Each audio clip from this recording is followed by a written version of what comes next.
Your Artemis II pilot, Victor Glover. A SoCal native is heading to the moon. Victor Glover will be piloting the 4-member crew for NASA's Artemis II mission. He grew up in Pomona, graduated from Ontario High School, and studied at Cal Poly in San Luis Obispo. And he joins us live this morning. Good morning, Victor. Thanks for joining us. Good morning, Irene. Thanks for having me. Absolutely. Okay, Victor, what was your first reaction to the news that you're going to be traveling around the moon and back? I was shocked, actually, at first. I was speechless. I couldn't say anything, but I brought myself together and I thanked the boss and said, hey, put me in, coach. It'll be an honor. I'm humbled, and I still am. I'm still in shock, though. What an exciting moment. Talk to me about the importance of this 10-day mission. What does this mean for the future of humanity and space travel? Great way to put it. The future of humanity and space travel. This is the next step in humanity's journey to Mars. We are expanding our exploration of the solar system. We've done a lot in low Earth orbit, and this is just the next phase, going into deep space. The Artemis II mission is going to test out the Orion spacecraft to make sure we're ready for the next missions, where we will dock to a lander or a space station to continue to further our scientific objectives. But this mission, going to the moon and back, will be the first crewed test of the Orion spacecraft, and that is one of the major objectives. That's incredible. So talk to me about your job on this mission. What data will you be gathering during the lunar flyby? And also, how is this different from the Apollo missions 50 years ago? Oh, wow. Yes. One really neat thing that we're going to get to do is maneuvering the spacecraft manually. When we disconnect from the upper stage of the rocket, we're actually going to turn around and simulate docking to it and backing away from it to make sure that we have the precise handling qualities, that we have the control of the Orion capsule that we need to later dock, like we will do for Artemis III and Artemis IV. And so the mission objective we'll expand from there, testing out the life support systems and things like that. Those are very important milestones to make sure that the rest of the Artemis missions are set up for success. This mission is just such an amazing and huge milestone. Like I said, I'm still processing all of those things, but it's just an honor to be a part of this crew. Yeah, I can't even imagine. You must be still trying to wrap your mind around the idea that you're going to be part of all of this. It's incredible. Yes. It is incredible. It absolutely is. So you were mentioning to me that this is just the first part of a long journey. NASA's goal is to ultimately send humans to Mars. How does this mission help us get into deeper space, and what needs to happen before we can go farther?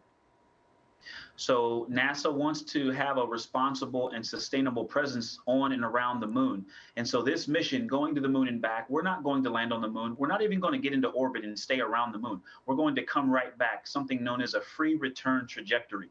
But this mission opens the door for a mission where we can start to work on landing and getting to the surface, because we want to go back like Apollo went to the surface of the moon, but they stayed closer to the equator.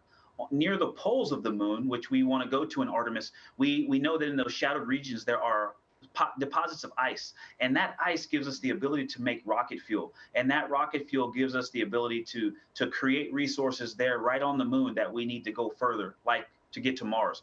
And so that is one big difference between Artemis and Apollo, is that we want to have a sustainable presence on and around the moon so that we can get on to Mars as a part of this same program.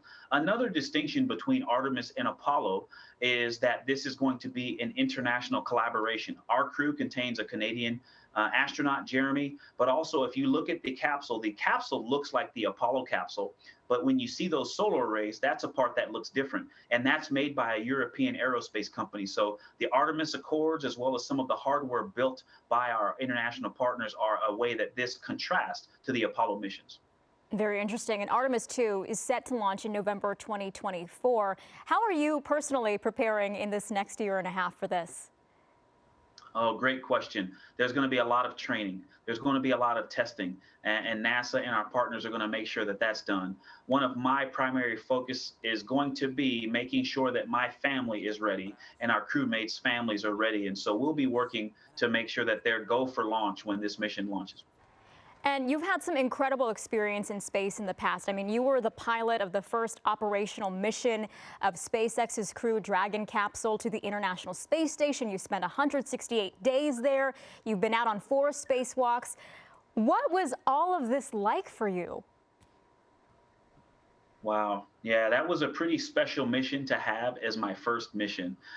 It wasn't the first crewed flight of the Crew Dragon. SpaceX's vehicle had been flown by Bob Behnken and Doug Hurley, but I love this video. This video you're showing of all the astronauts coming on the stage was such a special moment in yesterday's event. But that vehicle was special because it was still the first time 4 people had flown a mission in Crew Dragon. And so that was really special, that spacecraft being built in Southern California. It was really neat to come home and train in Southern California for that mission. And then when we got to the space station, the 167 days that we were on the space station collecting scientific data about hardware and software and also the human body and what being in space for a long time is like.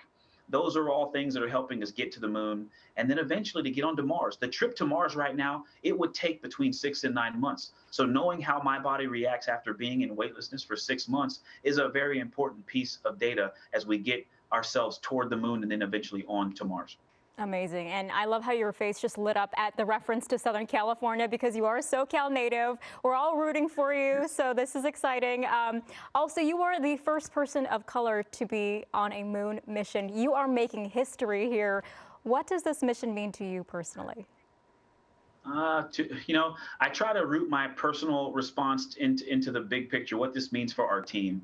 This is a great time for our country, for the planet, for humanity. And so I want to do what I can to ensure mission success. Because if there are problems with this mission, then everything else is not as important. And so I understand the responsibility that there is for this crew and for myself and for Christina uniquely. But we are a team and we're going to lift each other up and support each other through this journey.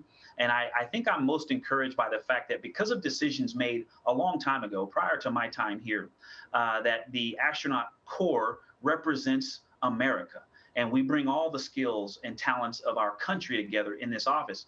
And because we represent America, this mission, the crew on this mission, Artemis II, is more representative of our country and the planet that we represent.